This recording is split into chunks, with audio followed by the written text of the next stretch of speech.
ಪಾಪ ನಮ್ಮ ಕನಕಪುರದ ಉಪಮುಖ್ಯಮಂತ್ರಿಗಳು ಅಲ್ಲಿ ಯಾವುದೋ ಕೋರ್ಟ್ ಕೇಸಲ್ಲಿ ಕನಕಪುರದಲ್ಲಿ ಇರ್ತಾರೆ. ಅವರಿಗೆ ಅವ್ರ ಪತ್ರಿಕಾ ಕಾರ್ಯದರ್ಶಿ ಸರ್ ಇಲ್ಲೆಲ್ಲ ಜನ ವಿಧಾನಸೌಧ ಮುಂಭಾಗದಲ್ಲಿ ಸನ್ಮಾನ ಮಾಡೋದಕ್ಕೆ ಇಲ್ಲೇನೋ ಅರೇಂಜ್ಮೆಂಟ್ ನಡೀತಿದೆ ಸರ್. ಆಗ ನನ್ನ ಗಮನಕ್ಕೆ ಬರದೆ ಯಾರು ತೀರ್ಮಾನ ಮಾಡೋರೆ ಗೊತ್ತಿಲ್ಲ ಅಂತೇಳಿ ಪಾಪ ಅಲ್ಲಿ ಕೋರ್ಟ್ ಆಗಿದ್ದ ಅವ್ರ ಪಟಾಲನ್ನು ಕರ್ಕೊಂಡು ಸ್ವಲ್ಪ ಜನನ್ನ ನೇರವಾಗಿ ವಿಧಾನಸೌಧಕ್ಕೆ ಹೋದ್ರು. ಸಾರಿ HAL ಏರ್ಪೋರ್ಟ್ಗೆ HALಗೆ ಹೋಗಿ ಅಲ್ಲಿ ಅವರಿಗೆ ಸನ್ಮಾನ ಅದೇಂತದೋ ನಮ್ಮ RCB ಫ್ಲಾಗ್ ಒಂದು, ಇನ್ನೊಂದು ನಮ್ಮ ಕನ್ನಡ ಫ್ಲಾಗ್. ಇವ್ರ ಕತ್ತಲ್ಲಿ ಕನ್ನಡದ್ದು ಫ್ಲಾಗ್ ಇಲ್ಲ, ಇಂಪೋರ್ಟೆಡ್ ಇದ್ದದ್ದು ಎಂಥದ್ದು ಹಾಕತ್ತಾರೆ ಈಗ ಸ್ಟೈಲ್ ಆಗಿ ಶಾಲ್ನ. ಕನ್ನಡ ಶಾಲೆ ಇವ್ರು ಹಾಕಿರಲ್ಲ. ವಿರಾಟ್ ಕೊಹ್ಲಿ ಕೊಡಕ್ಕೆ ಹೋಗ್ತಾರೆ ಕನ್ನಡ ಫ್ಲಾಗ್. ಅವರು ಒಂದು ಸೆಕೆಂಡ್ ಮತ್ತೆ ವಾಪಸ್ ಅವ್ರಿಗೆ ಕೊಡ್ತಾರೆ. ಇವೆಲ್ಲ ತೋರಿಸಿದಿರೋದು ಅಲ್ಲಿ ಅವ್ರು ಶೋ ಮಾಡ್ಕೊಂಡು ನಾನು ಬ್ರ್ಯಾಂಡ್ ಬೆಂಗಳೂರು ದೇಶಕ್ಕೆ ತೋರಿಸ್ಬೇಕು ಈ ಕಾರ್ಯಕ್ರಮದ ಮುಖಾಂತರ ಅಂತ ಹೇಳಿ ಅವ್ರದ್ದೇನೋ ಒಂದು ಕಾರ್ಯಕ್ರಮ ಇಟ್ಕೊಂಡು parallel brand Bengaluru, greater Bengaluru, brand Bengaluru. ಸರಿ, ಅದು ಮುಗಿಸ್ಕೊಂಡು ಕಾರಲ್ಲಿ ಇವರೇ RCB ಫ್ಲಾಗ್ ಇಟ್ಕೊಂಡು ಏನು ಇವರೇ ಗೆಲ್ಲಿಸ್ಕೊಂಡ್ ಬಂದಿದ್ದೀನಿ ಮ್ಯಾಚ್ನ ಅಂತ ಅನ್ನಂಗೆ ಮುಂದಗಡೆ ಪೈಲಟ್ ಮಾಡ್ತಾರೆ. ಇಲ್ಲಿ ನಮ್ಮ ತಾಜ್ ಹೋಟ್ಲರಿಗೆ ಅಲ್ಲಿ ಬಿಟ್ಬಿಟ್ಟು ಹೋಗೋದೊಂದು ಭಾಗ. ಆಮೇಲೆ 11:30 ಗಂಟೆಗೆ ನಮ್ಮ ಹೋಮ್ ಮಿನಿಸ್ಟ್ರಿಗೆ ಅವರಿನ್ನೂ ಬಹುಶಃ ಮರೆಯಿರ್ತಾರೆ, ಫೋನ್ ಮಾಡ್ತಾರೆ. ಏನ್ ಡಾಕ್ಟ್ರೆ ಇದು, ಯಾರು ಇವೆಲ್ಲ ಅರೇಂಜ್ಮೆಂಟ್ ಮಾಡಿದವರು, ವಿಧಾನಸೌಧ ಮುಂಭಾಗದಲ್ಲಿ ಮಾಡೋಕ್ಕೆ ಯಾರು ಆಡಿದವರು ಡಾಕ್ಟ್ರೆ ಅಂತೇಳಿ ನಮ್ಮ ಹೋಮ್ ಮಿನಿಸ್ಟ್ರಿ ಫೋನ್ನಲ್ಲಿ ಪ್ರಶ್ನೆ ಮಾಡ್ತಾರೆ. ಇದು ಎಲ್ಲ ಇವರ ಪರ್ಸನಲ್ ಪ್ರತಿಷ್ಠೆಗೆ ಯಾವ್ಯಾವ ಥರ ನಡ್ಕೊಂಡು ಅನ್ನೋದು ನಿಮ್ಗೆ ಮುಂದೆ ಹೇಳ್ತಾ ಇದ್ದೇನೆ. ಈಗ ನಾವು ರಾಜಕೀಯ ಮಾಡ್ತಾ ಇಲ್ಲ, ರಾಜಕೀಯ ಮಾಡೋಕೆ ಬೇರೆ ಟೈಮ್ ಇದೆ. ಇವತ್ತು 11 ಜನ ಬಲಿ ತಗೊಂಡ್ರಲ್ಲ, ನಿಮಗೇನಾದ್ರೂ ಮನುಷ್ಯತ್ವ ಇದ್ರೆ, ಮಾನವೀಯತೆ ಇದ್ರೆ, ಕಿಂಚಿತ್ತು ನಿಮಗೆ ದುಃಖ ಆಯ್ತಾ?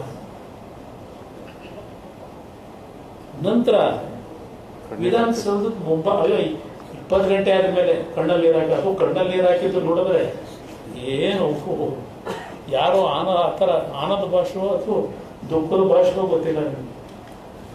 ಆ ಕಣ್ಣಲ್ಲಿ ರಡಕ್ಕೂ ಯಾವ ರೀತಿ ಹೃದಯದಿಂದ ಬರಬೇಕು ಕಣ್ಣೀರು.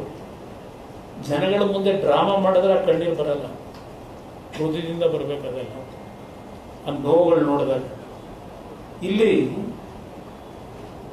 ನೀವೇ ನೋಡಿದ್ರಿ, ಟಿವಿಗಳಲ್ಲಿ ತೋರಿಸಿದ್ರಿ. ಇವ್ರಿಗೆ ಸನ್ಮಾನ ಮಾಡಕ್ಕೆ ಪಾಪ ಕರೆಸಿ ಅವ್ರ ಮೇಲೆ ಯಾವುದೋ ಒಂದು ಮೂಲಿ ತಳ್ತೀರಿ ನಿಮ್ಮ ಆಟಗಾರರ ಮೇಲೆ.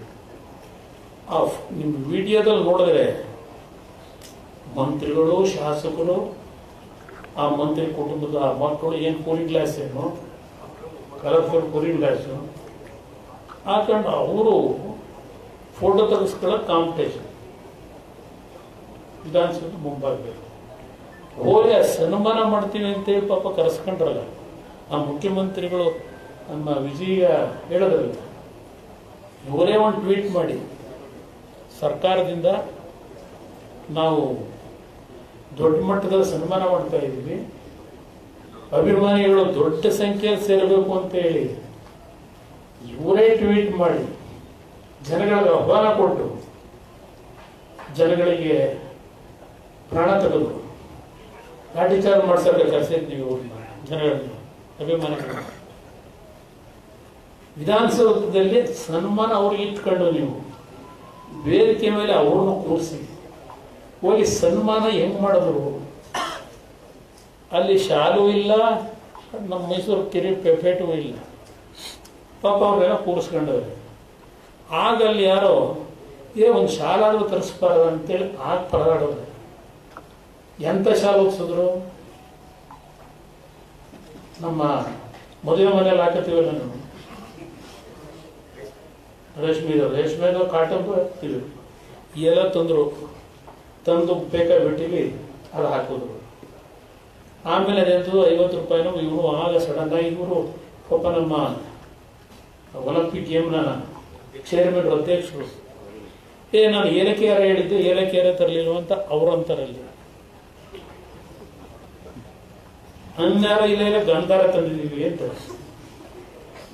ಇದು ಅಲ್ಲಿ ನಡೆದಿರೋ ಘಟನೆ ನಿಮ್ಮ ಮುಂದೆ ಹೇಳ್ತೀನಿ. ಹಿಂಗೆ ನಡ್ಕೊಂಡ್ರು ಪಾಪ ಅವರಿಗೆ ಯಾವ ರೀತಿ ಸನ್ಮಾನ ಮಾಡೋದು. ಆಮೇಲೆ ನಾನು ನೋಡ್ತಾ ಇದ್ದೆ ಶಾಸಕರನ್ನ, ಇವರೇ ಕತ್ತು ಕೈ ಹಾಕಿ ನಡ್ತಾರೆ. ಆ ಟಿವಿ ನೋಡಿದೆ, ವಿಧಾನಸೌಧ ಮುಂಭಾಗದಲ್ಲೇ ಕತ್ತು ಕೈಯಾಗಿ ಎಳಿತಾರ ಆ ಕಡೆ. ಇದೇ ನಮ್ಮ ಡೆಪ್ಟಿ CM.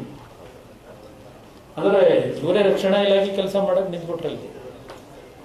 ವೇದಿಕೆ ಮೇಲೆ ಎಲ್ಲ ಇವ್ರು ನೆಂಟರಿಸ್ಟು ಸೇರ್ಕೊಂಡು ಮಧ್ಯಾಹ್ನ 3:10 ಮೊದಲನೇ ಸ್ಟ್ಯಾಂಪೇಡ್ನಲ್ಲಿ ಒಬ್ಬ ವ್ಯಕ್ತಿ ಮರಣ ಹೊಂದಿದ್ದು ವಿಷಯ ಬರುತ್ತೆ.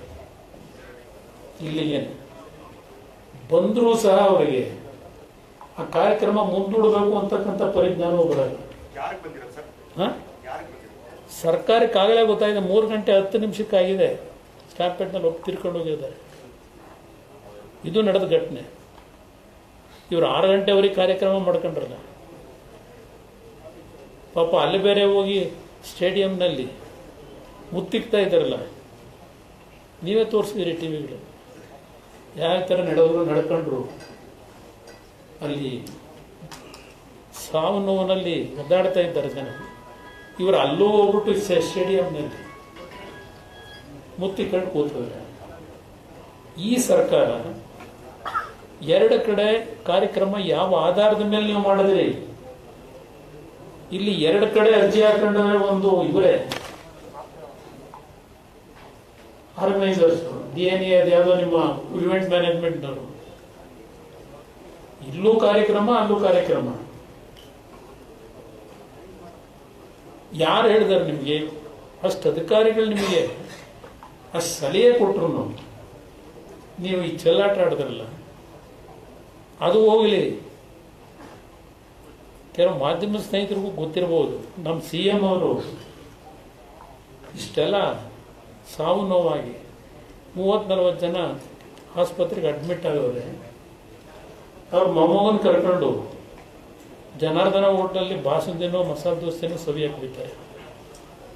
ಇಲ್ಲಿ ಸಾವು ನೋವುಗಳು.